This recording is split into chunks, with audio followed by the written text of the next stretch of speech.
వేదిక మీద నుంచి ప్రతి నెల ఈ తెలంగాణ రాష్ట్ర ప్రభుత్వానికి వస్తున్న ఆదాయం 18,000 నుంచి 18,500 కోట్లు. కానీ ప్రతి నెల నాకు కనీస అవసరాలు తీర్చడానికి 22,500 కోట్ల రూపాయలు కావాలి. ఈ రోజు మీకు ఇచ్చే జీతాలు కానీ, మీ పెన్షన్స్ కానీ, లేకపోతే ఈరోజు సంక్షేమ పథకాలు కానీ, రాష్ట్రంలో ఉన్న పనులు చేయడానికి 22,500 కోట్ల రూపాయలు కావాలి.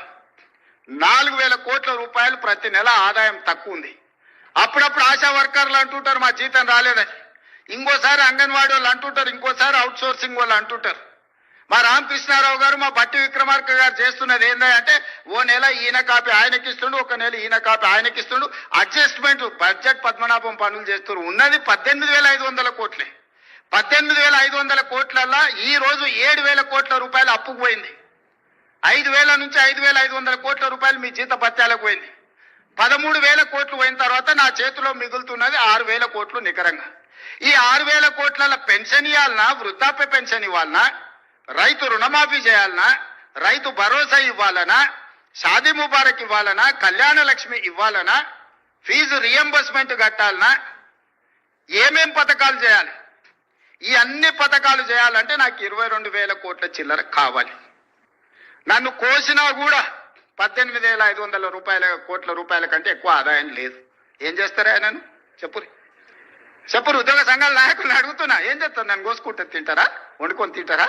ఏం చేస్తారు? లేదు, ఉన్నదే 18,500 కోట్లు. ఎట్లా వంచుదామో చెప్పండి. ఏది ఆపమంటారో చెప్పండి. వృద్ధాప్య పెన్షన్లు ఆపమంటారా? ఉచిత కరెంట్ ఆపమంటారా? షాదీ ముబారక్ ఆపమంటారా? ఏ ఆపమంటారో చెప్పండి. ఏది ఆపుతారో ప్రజలకు చెప్పండి. అయ్యా మీది ఆపేసి మేము బోనసులు తీసుకుంటాం, మేము జీతాలు పెంచుకుంటాం, మేము అన్ని మేము దినంగా మిగిలితేనే మీకు ఇస్తాం రైతు ప్రజలకు చెప్తా అంటే చెప్పండి. బహిరంగ సభ ఏర్పాటు చేస్తాం, 10 లక్షల మందిని చేస్తా. ఉద్యోగ సంఘాల నాయకులు మాట్లాడండి, మేము ఈ చిట్టి ఇచ్చిన ముఖ్యమంత్రికి దీని ప్రకారం పరిపాలన జరుగుతుంది అనేది ఇదొక మార్గం. లేదంటే 100 రూపాయలు ఉన్న పెట్రోల్ 200 చేద్దామా చెప్పురి.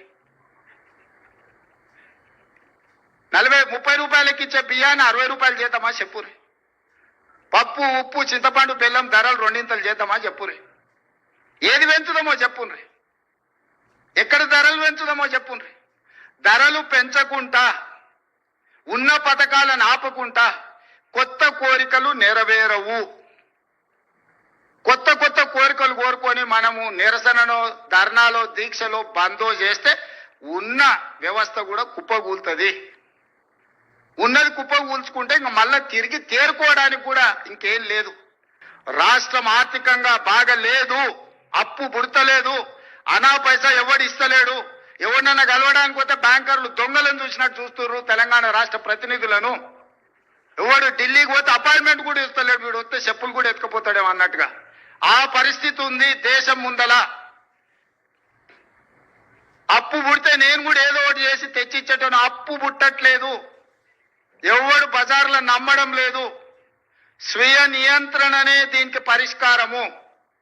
ఉన్నంతలో గౌరవంగా సంసారాన్ని నడిపితే బజార్లో ఎవడైనా నమ్ముతాడు. వీధికెక్కి రచ్చ చేసుకుంటే, కుటుంబం పరువు బజార్లో పడేసుకుంటే ఎట్లుంటుందో, ఉద్యోగ సంఘ నాయకులారా, రాష్ట్ర ప్రభుత్వం అనేది మన కుటుంబము. ఈ పరువును బజార్లో మీరు పడేస్తాము అనంటే కుటుంబ పెద్దగా వద్దు అని నేను విజ్ఞప్తి చేస్తున్నా. దయచేసి విషయాన్ని అర్థం చేసుకోండి.